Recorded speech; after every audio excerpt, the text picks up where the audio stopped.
Hey there, YouTube. Back again working on the Tamiya Scania R470. Last episode we left off with the completed chassis, and this one we're going to start the transmission. And I've started painting the body, which has so far turned out to be horrible. I'll show you a couple things here. We did Tamiya primer, which was great, and I went for, this is TS50 Mica Blue Tamiya paint, which is a metallic, and it looks very good, like what's on the box, very close, and it didn't spray very well. So far all my experiences with Tamiya paints have been really good. They spray nice and even, and everything is wonderful and peachy and sun shining and all that. Well, that blue, I guess being metallic, it didn't want to spray evenly, and the main problem was my painting area, my well ventilated outside area was a little too ventilated, so I was losing more paint to the wind than I was actually getting on the body. And the problem was I only bought one can, thinking it's going to spray like the rest of the Tamiya paints I've had. So it got a nice uneven blue coat. I ran out. I hit it with some Tamiya clear coat. This is TS13 gloss clear coat. And I brought it in, and it just didn't look right. The blue wasn't even. The spots where it was thick was real nice, deep and rich, and the spots where it was thin was real light and sparkly, and I couldn't live with it, so I had to repaint it. And right now it's sitting outside drying. I went a different color because I didn't have any more blue or anything even similar, so I bought this for the King Hauler, so I guess we'll try it out on the Scania. This is TS34 Camel Yellow. And this was like to me it looks close to like a construction truck yellow. And we used to always call it city truck orange. It's kind of orangey yellow, bland and ugly. Looks like a work truck. That's what I wanted for the King Hauler. I'm going to do I about decided on a theme for that, but we'll cover that in that video. But for now, I'm one can in, trying to cover the blue on the Scania with the yellow, and it's getting dark, so it's going to be fun to try to get that last coat even. But yeah, we'll go from there. I'm trying to let it dry good before I go spray more on it. So I'm going to go ahead and start building the transmission. Got the parts bag D, or the D bag. And I'm still missing some. I'll gather everything up and then we'll get started. Alright, so time has passed. It's been about an hour or so. This is as far as I've gotten. I've been going outside painting. I've run out of yellow paint. I'm hoping it's dark now. I'm hoping it looks good. I'm just going to let it dry, hit it with a few layers of clear, and we'll see where we're at. The transmission, we've got 2 shafts of gears. We've got our adjustment shaft done. I'm hoping we did all this right. We've lubed everything up with our lithium grease. And next step is to throw it all together. I did make one mistake I would warn you about.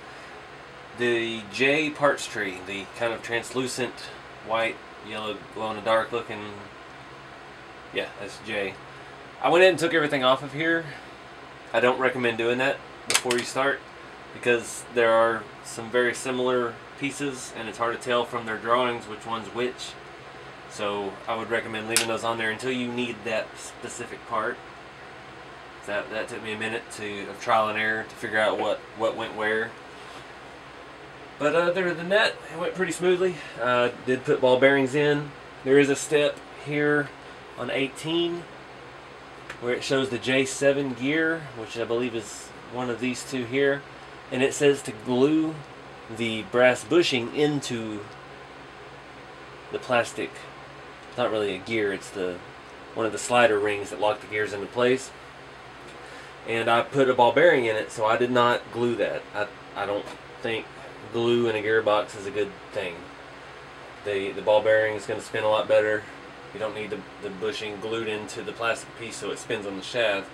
The ball bearing fit in there nice and snug, so I'm going to go with that. It's been a while since I built one of these. I think the one that's in the tri-drive king hauler back there is one that I bought already to run. It came in a Mercedes-Benz 1850L that I had and pieced out and parted together and made a big mess out of.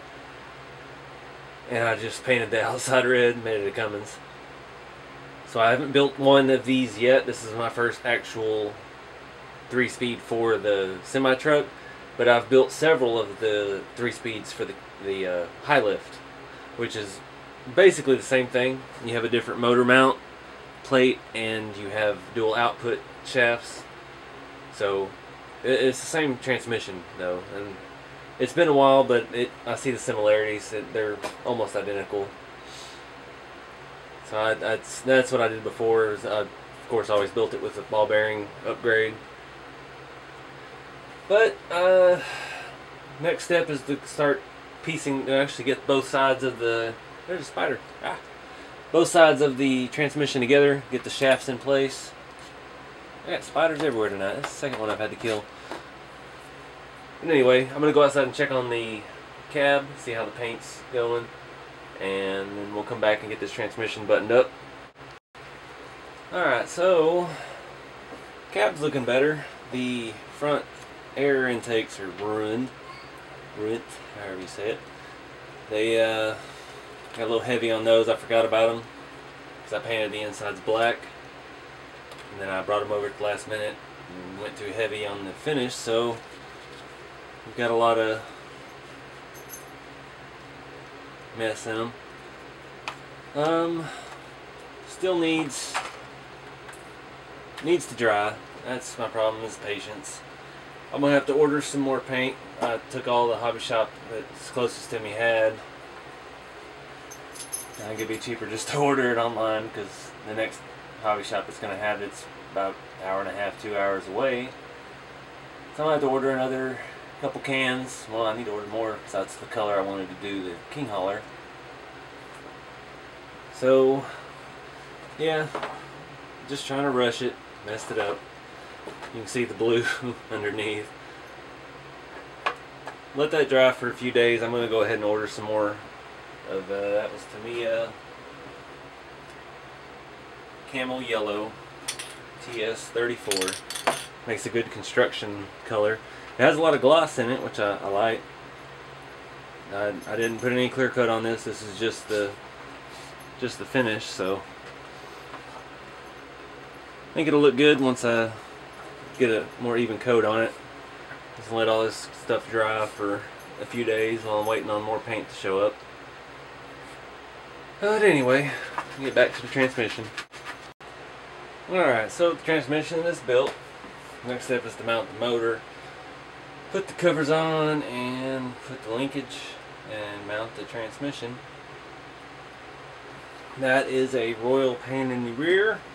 I've been in there scrubbing my hands for 10 minutes trying to get all the grease off. They ought to, they say to grease all the shafts and the gears and everything and then put the transmission together. It ought to be put it all together and then grease the gears, because in the end you're going to get covered in goo. So, let's get our kit motor. It does come with a pinion gear. A nice little brass pinion gear. And get that mounted up, get it covered, get the transmission covered, and go ahead and put it in the truck. It looks like the next step after that is the fifth wheel. And let's go ahead and look ahead and see where we're going. Then we start fifth wheel on the chassis, battery mounts on the chassis, fuel tanks, and then we start getting into body, fairings, mud flaps, front fenders, getting everything ready, and then the cab mounts, electronics, and all that. So, I'm gonna go ahead and wrap up the transmission here, and we'll get it all mounted up.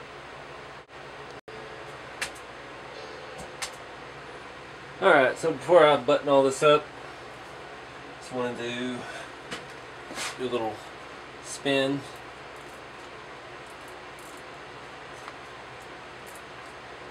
Kind of see how, hold that. Ooh, that one's hard to turn. That's a low gear.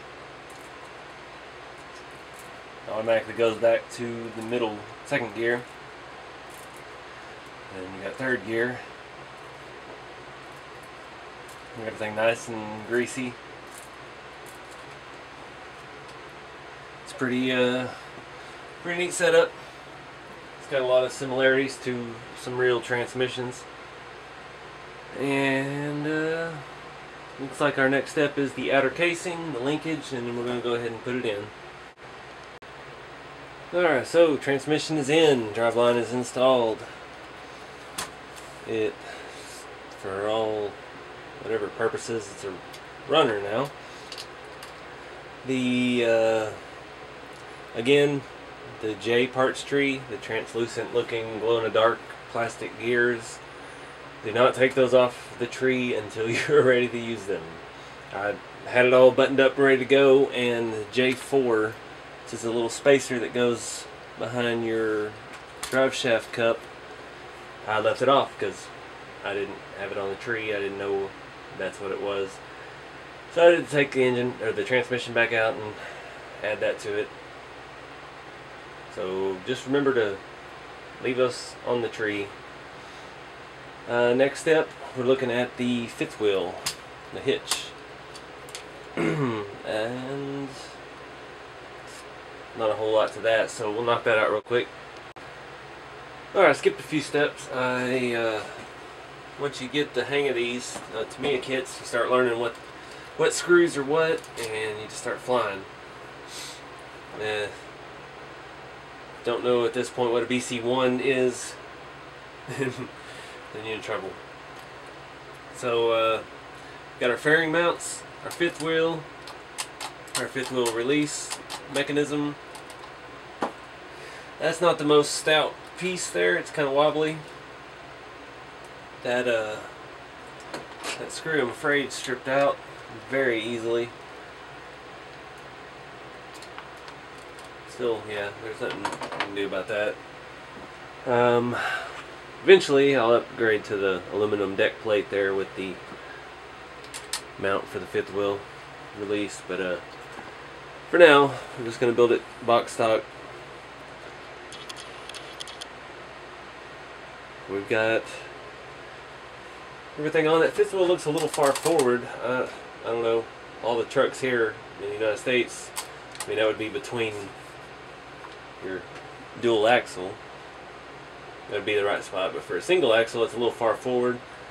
But from what I've been watching on videos and stuff of European trucks, I guess they like to keep everything as short as possible. Here in the United States it's kind of opposite. We like them long and low and loud and smoky. So, looks like our next step is to start mounting some of the battery mounts and fuel tanks. So we'll knock that out, see how far we can get tonight. Alright, so we're going to call it a night. Running over stuff. We got the, I didn't go ahead and mount the ESC. I wanted to wait and see how the body's set. And it calls for the ESC to go here. A little snug. Actually fits pretty perfectly. Go ahead and grab the body right quick.